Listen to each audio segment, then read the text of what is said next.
അപ്പോൾ ആ ഒരു അപ്ഡേറ്റ് നിങ്ങൾ എല്ലാവരും പ്രത്യേകം ശ്രദ്ധിക്കണം. കാരണം ഇവിടെ പറഞ്ഞിരിക്കുന്നത് ഇത് RRBയുടെ എല്ലാ സോണിലേക്കും പോയിട്ടുള്ള ഒരു ലെറ്റർ ആണ് അല്ലേ.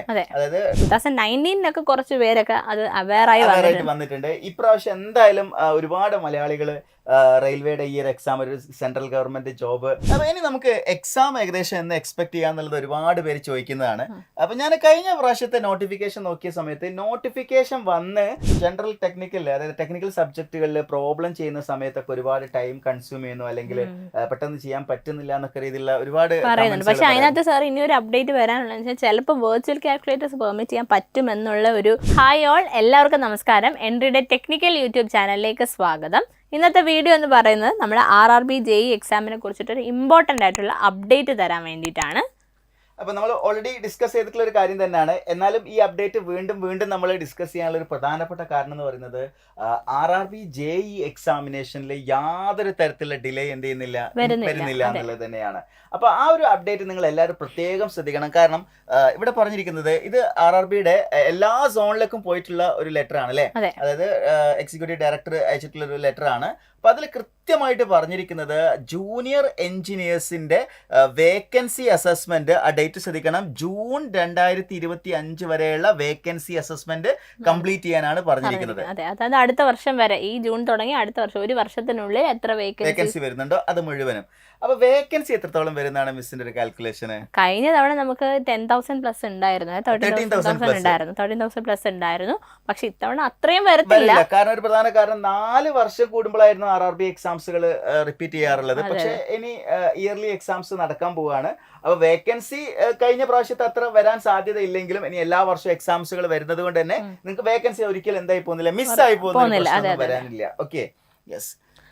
ഈ വേക്കൻസി അസസ്മെന്റ് പറഞ്ഞിരിക്കുന്ന ഡേറ്റ് ഏപ്രിൽ മെയിൽ കംപ്ലീറ്റ് ചെയ്യാനാണ് അല്ലേ. അപ്പൊ മിസ്സിന്റെ അഭിപ്രായത്തിൽ എക്സാം എന്തെങ്കിലും ഡിലേ വരാൻ സാധ്യത ഉണ്ടോ? ഒരു സാധ്യതയില്ല. കാര്യം അവർ ഏപ്രിൽ മെയിൽ അസസ്മെന്റ് നടത്തി കഴിഞ്ഞാൽ ജൂണിൽ അവർക്ക് ടെന്റേറ്റീവ് വേക്കൻസീസ് പബ്ലിഷ് ചെയ്യാൻ പറ്റും. മാത്രമല്ല ജൂണിൽ അവർ പറഞ്ഞിരിക്കുന്നത് പ്രപ്പോസൽ ഫോർ ഡ്രാഫ്റ്റ് CN പറഞ്ഞിരിക്കുന്നത് ജൂൺ 2020. ഡ്രാഫ്റ്റ് അവർ ജൂണിൽ പ്രിപ്പയർ ചെയ്യുമെന്നാണ് പറയുന്നത്. അപ്പൊ എക്സാം എന്തായാലും ജൂലൈയിൽ നോട്ടിഫിക്കേഷൻ വരാൻ ചാൻസ് ഉണ്ട് അല്ലെ. അപ്പൊ ഇനി ഡിലേ ഒന്നും ഇല്ല. ഇനി ഒരു ഡിലേ ഇല്ല. ഡിലേ ഉള്ളത് ആർക്കാന്ന് വെച്ച് കഴിഞ്ഞാൽ നമ്മൾ ഉദ്യോഗാർത്ഥികൾക്കാണ്. അതെ, പഠിച്ചു തുടങ്ങുന്നതിനുള്ള. അത് ഇപ്പോഴും RRB JEE ബാച്ച് സ്റ്റുഡൻസ് ചോദിക്കാറുണ്ട്, എക്സാം ഉണ്ടാവോ, ഡിലേ ആവോ, മാറ്റി വെക്കോ. ഇവർക്ക് ഒന്നാമത്തെ സംശയത്തിന്റെ കാരണം ഇലക്ഷൻ നടക്കുന്നുണ്ട്, അതേപോലെ തന്നെ അങ്ങനെയുള്ള കാര്യങ്ങളൊക്കെ എന്തെങ്കിലും അതൊരു കാരണങ്ങളൊക്കെ ഉള്ളതുകൊണ്ട് എന്തെങ്കിലും ഡിലേ ഒക്കെ വരുമോ എന്നുള്ളതാണ്. അപ്പോൾ ഒരിക്കലും അങ്ങനെയുള്ള യാതൊരു തരത്തിലുള്ള ഡിലേ ഉണ്ടാവില്ല. കാരണം അങ്ങനെ ആയിരുന്നെങ്കിൽ ഈ ഇലക്ഷന്റെ ടൈമിലാണല്ലോ ഈ വേക്കൻസി അസസ്മെന്റ് നടക്കുന്നത്, ഡ്രാഫ്റ്റ് റിപ്പോർട്ട് വരുന്നത്, അതൊക്കെ ആ ഒരു ഇലക്ഷന്റെ ആ ഒരു സമയത്ത് തന്നെയാണ് നടക്കുന്നത്. അതുകൊണ്ട് അത്തരത്തിലുള്ള യാതൊരു ഡിലേയും ഇക്കാര്യത്തിൽ സംഭവിക്കാനില്ല. ഓൾറെഡി ഒരു ഡിലേ സംഭവിച്ചു പോയി. അതായത് നമ്മൾ കുറച്ചുകൂടി നേരത്തെ വേക്കൻസി നോട്ടിഫിക്കേഷൻ എക്സ്പെക്ട് ചെയ്തിരുന്നു, പക്ഷേ വൈകിട്ടുണ്ട്. പക്ഷേ ഇനി ഒരു ഡിലേ ഉണ്ടാവത്തില്ല. അതുകൊണ്ട് തന്നെ പ്രിപ്പറേഷനിൽ നിങ്ങൾ ഡിലേ വരുത്തേണ്ട ആവശ്യമില്ല എന്നുള്ളതാണ് അല്ലേ. അതെ. അപ്പൊ ഇനി നമുക്ക് എക്സാം ഏകദേശം എന്ന് എക്സ്പെക്ട് ചെയ്യാന്നുള്ളത് ഒരുപാട് പേര് ചോദിക്കുന്നതാണ്. അപ്പൊ ഞാൻ കഴിഞ്ഞ പ്രാവശ്യത്തെ നോട്ടിഫിക്കേഷൻ നോക്കിയ സമയത്ത് നോട്ടിഫിക്കേഷൻ വന്ന് എക്സാമിന്റെ അടുക്ക് ഒരു 3 മാസത്തെ ഗ്യാപ്പാണ് വന്നിട്ടുള്ളത്. അപ്പൊ അങ്ങനെ നോക്കുകയാണെങ്കിൽ ജൂൺ കഴിഞ്ഞ് ജൂലൈയിലായിരിക്കും നോട്ടിഫിക്കേഷൻ വരിക അല്ലേ. അപ്പൊ ഒരു 3 മാസമായിരിക്കും അവിടെ എന്ത് ചെയ്യുന്നുണ്ട് അവർക്ക് കിട്ടുന്നുണ്ടാവുക. അപ്പൊ 3 മാസം എന്ന് പറയുന്ന സമയത്ത് അവർക്ക് ഓഗസ്റ്റ്, സെപ്റ്റംബർ, ഒക്ടോബർ അല്ലേ, 3 മാസം അവിടെ ഉണ്ടാവും. പിന്നെ ജൂണും കൂടി കിട്ടുകയാണെങ്കിൽ 4 മാസം. നിങ്ങൾ മുന്നിൽ വളരെ ചുരുങ്ങിയ സമയം മാത്രമാണ് ഇനി ബാക്കിയുള്ളത്. ഈ ഒരു ലാസ്റ്റ് ഒരു 4 മന്തിൽ അവരുടെ പ്രിപ്പറേഷൻ ഏത് രീതിയിലായിരിക്കണം എന്നാണ് മിസ്സിന്റെ ഒരു സജഷൻ? ഈ 4 മാസത്തില് നമുക്ക് CBT 1 എക്സാം ആണ് ആദ്യം വരുന്നത്. അപ്പം ഡെഫിനറ്റ്ലി ഫോക്കസ് ചെയ്യേണ്ടത് CBT 1 ആണ്. പക്ഷെ CBT 2 ഒഴിവാക്കി വെക്കാൻ പറ്റില്ല. ബിക്കോസ് അവിടെ ടെക്നിക്കൽ കണ്ടന്റ് പെട്ടെന്നാണ് എക്സാംസ് വരിക. ഗ്യാപ്പ് ഉണ്ടാവില്ല. അപ്പൊ CBT 1 കിട്ടി, റിസൾട്ട് കിട്ടിയതിന് ശേഷം നമുക്ക് CBT 2 അത് വയസ്സായിട്ടുള്ള ഡിസിഷൻ അല്ല.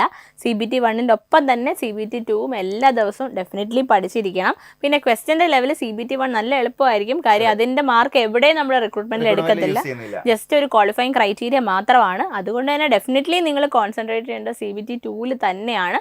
ടെക്നിക്കൽ പാർട്ട് നിങ്ങളുടെ സ്ട്രോങ് ആണെങ്കിൽ നോൺ ടെക്നിക്കലിന് കുറച്ചുകൂടെ സമയം കൊടുക്കുക. അല്ല നിങ്ങൾക്ക് ടെക്നിക്കൽ ഇനിയും ബ്രഷപ്പ് ചെയ്ത് കൊണ്ടുവരാനുണ്ടെങ്കിൽ രണ്ടിനും ഈക്വൽ ആയിട്ട് ഇമ്പോർട്ടൻസ് കൊടുത്ത് തന്നെ പഠിക്കണം.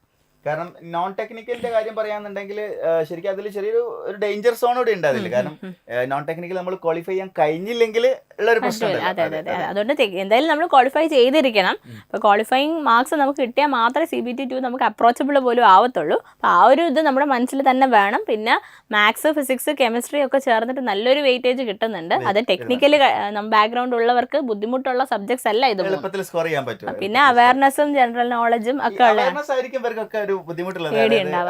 കാരണം അവർ പഠിച്ചു കഴിഞ്ഞില്ല എന്നൊക്കെയുള്ള ഒരു കുറെ പേര് പറഞ്ഞു കേട്ടിട്ടുണ്ട്.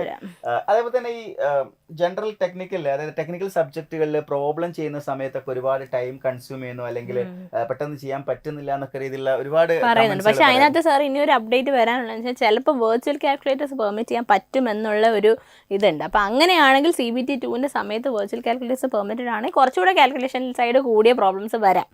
അങ്ങനെയാണെങ്കിൽ നല്ലത്. അല്ല വെർച്വൽ കാൽക്കുലേറ്റർ ഇല്ല എന്ന് തന്നെ വിചാരിച്ച് ഇപ്പോൾ പഠിച്ചു തുടങ്ങുക. നിങ്ങൾ വെർച്വൽ കാൽക്കുലേറ്റേഴ്സ് ഇല്ല, നിങ്ങൾ തന്നെ കാൽക്കുലേറ്റ് ചെയ്ത് പഠിക്കുക. നമ്മൾ എന്താവുക, നമ്മുടെ കാൽക്കുലേഷൻ സ്കില്ല്, നമ്മുടെ മാത്തമാറ്റിക്കൽ എബിലിറ്റീസ് ഒക്കെ ഒന്ന് കൂടി വരിക, നന്നായിട്ട് ചെയ്യാനും പറ്റുക. ആ രീതിയിലായിരിക്കും. പിന്നെ RRB JEE എക്സാമിനേഷനിൽ ഒരുപാട് കാൽക്കുലേഷൻസ് ഒന്നും എന്ത് ചെയ്യാറില്ല, അധികം വലിയ ബുദ്ധിമുട്ടുള്ള പ്രോബ്ലംസ് ഒന്നും തന്നെ ചോദിക്കാറില്ല. എക്സാമിന്റെ ലെവൽ കമ്പാരറ്റ്ലി നമ്മുടെ SSC JEE ഒക്കെ കമ്പയർ ചെയ്യുമ്പോൾ വളരെ സിമ്പിൾ ആണ്. പിന്നെ കോമ്പറ്റീഷൻ ലെവൽ കൂടുന്നതിനനുസരിച്ച് ഒരുപാട് സിമ്പിൾ ആണെന്ന് നമ്മൾ എക്സ്പെക്ട് ചെയ്യുകയും ചെയ്യരുത്. അപ്പം നിങ്ങളോട് ഇതിനൊക്കെ കൺക്ലൂഡ് ചെയ്ത് പറയാനുള്ളത്, നമ്മുടെ പ്രിപ്പറേഷൻ ഇനിയും വൈകിട്ടില്ല. ഇനിയും നിങ്ങൾക്ക് മിനിമം ഒരു 4 months എങ്കിലും കയ്യിലുണ്ടല്ലോ. ഈ 4 monthsനുള്ളിൽ നിങ്ങൾക്ക് പറ്റുന്ന മാക്സിമം എഫേർട്ട് കൊടുത്ത് RRB JEEക്ക് വേണ്ടി പഠിക്കുക. ലാസ്റ്റ് മിനിറ്റ് പ്രിപ്പറേഷൻ അല്ല നമ്മൾക്ക് ഒരിക്കലും ഇവിടെ വേണ്ടത്. ഇപ്പം നോർത്ത് ഇന്ത്യൻസ് ആയിട്ടൊക്കെയുള്ള ആളുകളുടെ ഒരു പ്രത്യേകത എന്ന് പറഞ്ഞാൽ അവരൊക്കെ ഈ എക്സാമിന് വേണ്ടി വളരെ നേരത്തെ എന്ത് ചെയ്യുന്നുണ്ട്, പഠിച്ചു തുടങ്ങി. പാസ് ഔട്ട് ആയി അപ്പം തന്നെ പഠിച്ചു. സൗത്ത് ഇന്ത്യൻസ് ആണ് എസ്പെഷ്യലി മലയാളികളൊക്കെ കുറച്ച് പിന്നോട്ട് പോയിട്ടുള്ളത്. പിന്നെ ഒരു മാറ്റം ഉണ്ടായത് കഴിഞ്ഞ വർഷത്തെ അതിന് മുന്നേ വരെ വളരെ കുറവാണ്. പിന്നെ അത് ഒരു പ്രശ്നം ഉണ്ടായിരുന്നു, ട്രിവാൻഡ്രം സെന്റർ ഉണ്ടായിരുന്നില്ല, ചെന്നൈ പോയി എക്സാം എഴുതണമായിരുന്നു. എന്നിരുന്നാൽ പോലും ഇത്രയും വേക്കൻസീസും ഒരുപാട് അവസരങ്ങൾ ഉണ്ടായിട്ട് പോലും യൂസ് ചെയ്യാതെ വിട്ടിട്ടുണ്ട്. 2019 കുറച്ച് പേരൊക്കെ അത് അവെയറായി വന്നിട്ടുണ്ട്. ഇപ്രാവശ്യം എന്തായാലും ഒരുപാട് മലയാളികൾ റെയിൽവേയുടെ ഈ ഒരു എക്സാം, ഒരു സെൻട്രൽ ഗവൺമെന്റ് ജോബ് ക്രാക്ക് ചെയ്യുന്നതന്നെ നമുക്ക് പ്രതീക്ഷിക്കാം.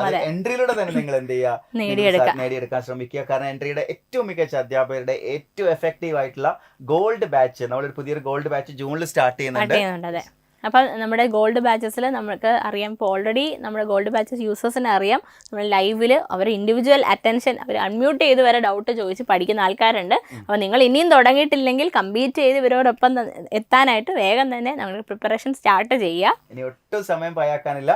അപ്പോൾ ഈ ഒരു കോഴ്സിൽ ജോയിൻ ചെയ്യാൻ വേണ്ടി നിങ്ങൾ ചെയ്യേണ്ടത് ഇത്രമാത്രം, താഴെ കൊടുത്തിരിക്കുന്ന ഗൂഗിൾ ഫോം ഫില്ല് ചെയ്ത് കഴിഞ്ഞാൽ നിങ്ങൾക്ക് കൂടുതൽ ഡീറ്റെയിൽസ് ലഭിക്കുന്നതായിരിക്കും. ഈ ഒരു കോഴ്സിൽ ജോയിൻ ചെയ്തുകൊണ്ട് നിങ്ങളുടെ പഠനം ആരംഭിക്കാം. Thank you. Wish you all the best.